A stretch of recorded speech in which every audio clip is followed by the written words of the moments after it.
Ngayong araw nga ay linggo, mag-aabang tayo ng kalapate. Pero lilinisin ko muna tong kulungan ko para maayos yung pag-aabang nga natin mamaya. Kaya dali-dali ko na ang inis yung mga dumi ng kalapate nga natin. Sana nga makauwi yung kalapate kong si Nana. 5, 4, 3, 2, 1, 6:15. Yay! Release!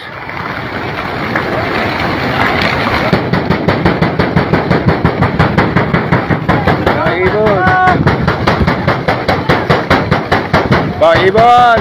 So bali ngayong araw nga mga kadabarkets, mag-aabang tayo ng kalapati nating si Nana. So ang bitaw nga kalbayog. Piplap ng derby, ang importante makapag-lock tayo ngayon. Kaya sa mga oras na nga to, ay nagsisimula na akong mag-abang ng kalapati. Maganda naman yung panahon nga natin at medyo maaraw. Grabe, sobrang init nito. Bali 12:30 nga tayo nagsimula mag-abang ng kalapati at ang cut-off time nga natin ay 5:40. Sa mga oras na nga to, nagugutom na ako. Nagpalipat-lipat na nga rin ako ng pesto ng pag-aabang. At habang nag-aabang nga tayo, may napadaan ng mga solid kadabarkets natin. Diba dito ka rin ng linggo? Ang pangalan mo? Carlo po. Yan, si Carlo. Bali nung nakaraang linggo, nandito rin si Carlo at naabutan niya yung pagating ni Nana. Fourth lap ng derby ng Bitaw, Santa Magdalena, Sursugon. At ilang sandali nga lang, nagsidatingan na rin ibang mga solid kadabarkets natin. Sila yung mga susunod na henerasyon na magpapatuloy sa pangangarera ng kalapate. Mas okay na rin kasi na yun mismo libangan nila kaysa mapunta sa anumang mga bisyo. Sa pag-aalaga nga ng kalapate, natututo na agad sila ng obligasyon. Obligasyon na kailangan pakainin at alagaan mismo yung mga alaga nila. Parang nung elementary lang ako, titipid ko yung baon ko para makabili lang ako ng patoka. Shout out kay Paeng! Lumipas nga ang isang oras, wala pa nga rin yung kalapate ko at nagsiwian na rin yung mga bata. Nagugutom na ako. At ilang sandali nga lang, dumating na rin sa wakas. Hindi yung kalapate natin.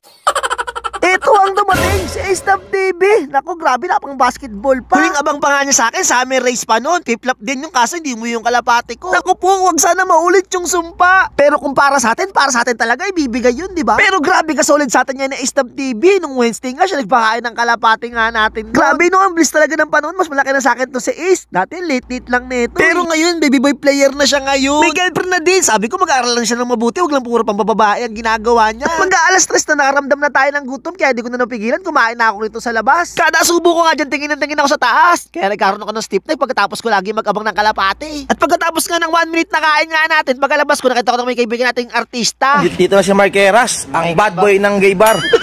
Nakikiabang, wala nang inaabangan.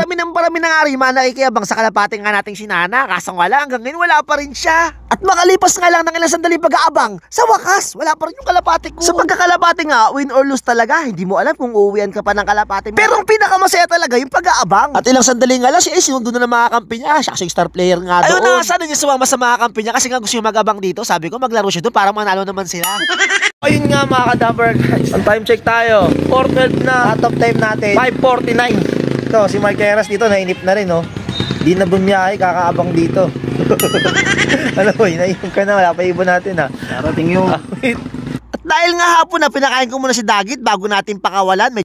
Ayan, tapos na rin kumain si Dagit. Inyo, oh. Nag-aaksay na ng patoka, oh. Pawalan na natin to. Kasi ng oras na, eh. 4:52 na, mag-aalas 5 na. Wala na natin siya. Ayan na, si Dagit. Na. Yan si Dagit, oh.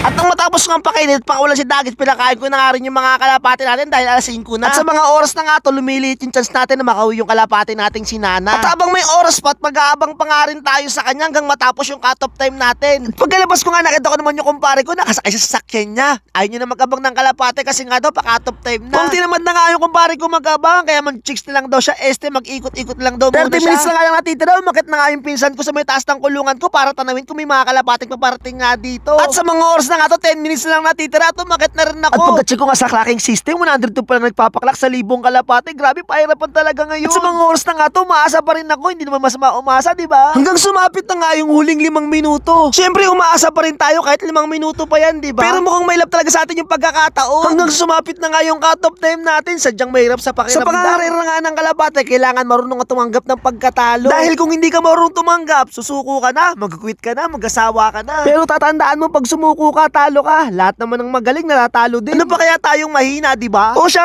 ang trabaho ko na. Tomorrow is another day. Goodbye!